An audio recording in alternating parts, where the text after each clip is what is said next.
ke Tuan Dipertua Tan Sri berkenaan dengan ucapan saya. Pada hari yang berkenaan, apa yang Berhormat Bagan kata hari ini hanya menyebut sedikit saja, tetapi ada sebab kenapa perkataan itu keluar daripada saya. Saya nak maklumkan kepada yang Tuan Dipertua, bila ulasan ini, satu video bertajuk Housing Cost Determined by Federal Housing Ministry oleh Encik Lim Guan Eng, Ketua Menteri Pulau Pinang, yang dibuat naik ke laman Facebook Bulletin Mutiara bertarikh 13 Mac 2016. Saya telah dihujani oleh berbagai-bagai tomahan yang mengatakan kononnya saya yang meletakkan harga mampu milik di Pulau Pinang. Ini premis kepada perkataan bohong yang saya sebut tadi. Kementerian, mana ada sebut ada bohong. Itu sebab saya kata in context. In context. Lepas itu, bila saya katakan bahawa dalam mesyuarat Majlis Perubahan Negara, Wakil Kerajaan Esko, saya ada minit, Datuk Speaker, saya ada minit di sini.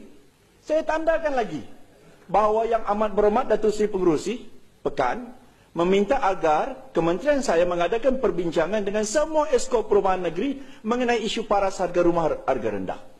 Maknanya belum lagi dia setuju.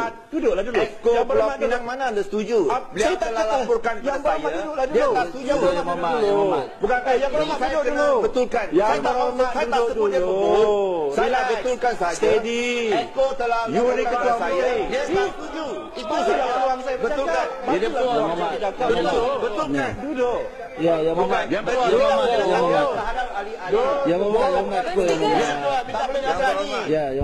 Ya. Bila dibuat keputusan, dia bersalah ni. Bila dibuat keputusan, pada waktu itu kita nak harmonikan harga, kita belum dapat keputusan. Maka Yang Amat Berhormat Pekan mengatakan, go back to your own states and let's discuss this with the ministry. Wakil daripada kementerian ada di situ. Kemudian ada satu lagi jawatan kuasa which you may not agree.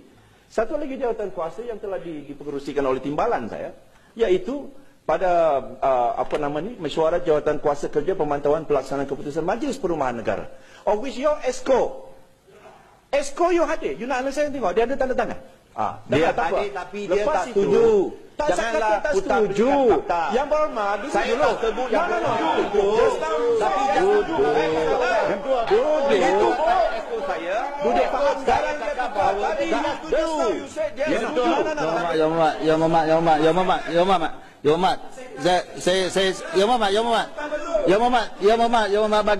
Berhormat Bagan Puchong. Saya tak dengar perkataan Yang Berhormat Menteri kata Esko bersetuju. Saya tak dengar. Okey. Balik saya dengar Yang Berhormat, saya dengar Yang Berhormat Menteri kata balik kepada kerajaan negeri masing-masing. Rujuk kepada kerajaan negeri masing-masing. Dan